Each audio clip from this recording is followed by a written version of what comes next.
being hungry can be very distracting. It can make it hard to focus while you're in class. You just think your stomach's growling, it might make noise or something. You're worried about what you're gonna eat that day instead of focusing on whatever science or English class you're in. So it can be a little distracting for the most part. Yeah.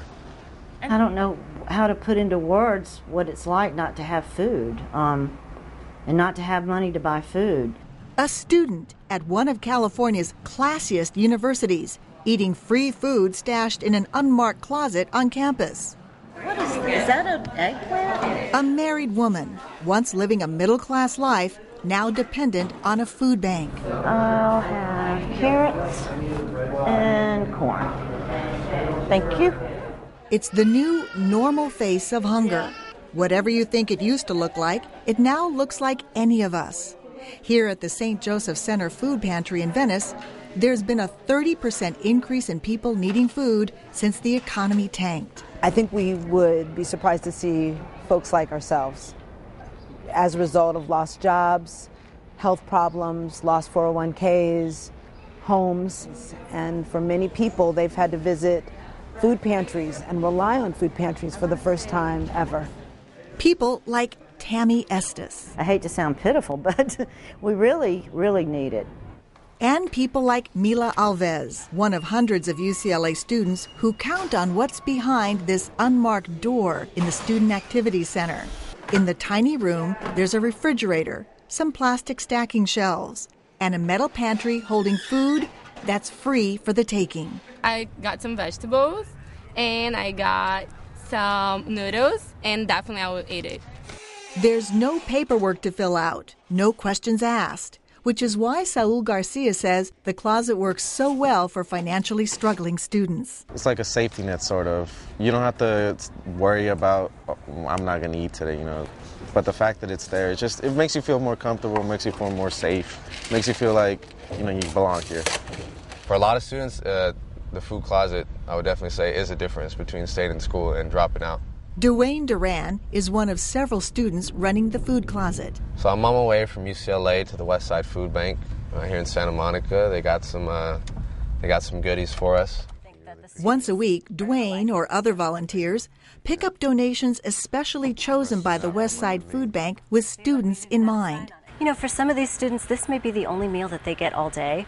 So we want to make sure we're providing a lot of good, hearty food, things that, you know, come in pop-top containers, because we know students aren't walking around with can openers. Then there's fruits and veggies. The recent hookup with the food bank has given UCLA a food closet first, a bumper crop of fresh food. See, look, we've even got a sign on it for UCLA Food Pantry only, because nice. we want to make sure. Why don't you grab this cart? The Westside Food Bank generally gives to large nonprofit pantries. UCLA is the only university it services, with Dwayne doing today's heavy lifting. You know, those apples and oranges go quick. You know what? Hold on. I got some more oranges over here. Do you want to grab a couple extra boxes? Can we? Absolutely. Please. If they're going to get eaten, I'd rather see them go. Thank you Good. so much. Well, next time you come back, you let me know how long it lasts. Absolutely. All right. Thank you. My mom was a single mom raising me. My dad would, you know, pay child support. Both of them weren't making very much money, so it's still very difficult for them to raise a kid. So my mom received assistance through food stamps, through, you know, WIC, welfare. But, you know, I know what it's like to come from a place of, you know, very little. That food that we brought in today, it'll last, you know, a day, maybe 2 days tops. Yeah, you take one look at the school, you would never imagine that there's hungry students. But, you know, there are. Some students eat once a day, some students barely eat anything a day. I don't think anybody ever wants to admit that they're hungry or they can't afford to feed themselves. It sucks, you know. There's people out there that work way harder than me and do way more for other people. This is, you know, it's the least I could do. It's the least anybody could do. We had a house full of furniture. We had comfortable beds, and we bought clothes, and we had cable TV and satellites and, you know, electronics and computers and everything that people have nowadays. And it was just, it's like overnight it was gone. Tammy and Jim Estes lived a good life near Jackson, Mississippi. Jim has degrees in applied science and worked as a machinist. Tammy did well, too, as a floral designer and housekeeper of high-end homes. Their own home was on a wooded 1-acre lot. But Jim's company downsized in 2010, and he was laid off. He searched all over the state and even in nearby states for another job, but there was nothing. I guess I had a nervous breakdown. Really, in a way, a mini one.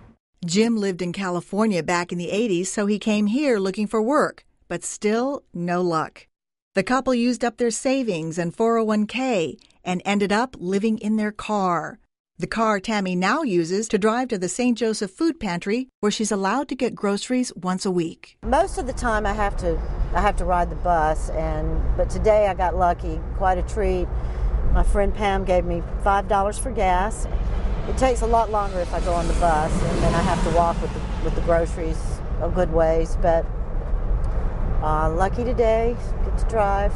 Hello, good morning. Clients get to choose anything on the shelves, but with specific limits.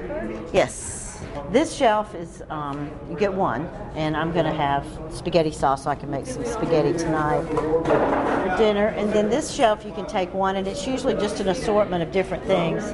And I'm going to have take the baked beans, pears, for pear salad. We get 2 from here, and these are the veggies. Carrots, peas, corn, green beans, and I'm going to take carrots and corn. I'm going to get the peanut butter.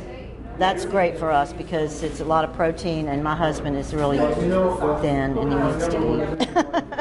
If we have enough money that I can buy chicken or beef, I don't have to buy anything to go with that. There's been times, though, that I've made rice, and we've just sat and ate rice, and butter. And so I've got plenty of rice. Vegetables, I get 6. 12 now. 12? Oh, good. It's too bad that you have to become homeless to have empathy for it. All my life I've worked, and I've never had nothing. I've never not gotten a job. I've always gotten a job within, a month of looking. But not here. Thank you. Finally, a break. Jim found a machinist job, but he can't afford the gas to drive there. Still, Tammy says he doesn't mind. He makes everything look easy. He makes everything appear to be like it's no big deal. I'll just ride the bike to work and back, and then comes home and is happy about it. The job allowed the couple to move out of the car and into an apartment. I take my job seriously, and I try not to ever miss or anything because I'm appreciative of having work, and that's always been my philosophy of work. I give it my all. So yeah, it felt very good to get back. The biggest downside is that they'll probably lose the Mississippi house to foreclosure, and Tammy still can't find work. But with all of the losses comes some gains. I'll walk away with this and this knowledge a lot richer than I would be if I had come out here and become a movie star and made tons of money. She knows everything about me, inside and out, and the good times and the bad times, and she's still here loving me and cooking for me, and that's what I love. I love that she loves me. We're coming up on 17 years in December, and I love her more now than ever. Yeah. More today than yesterday. Thank you, baby. It looks delicious. Mm-hmm.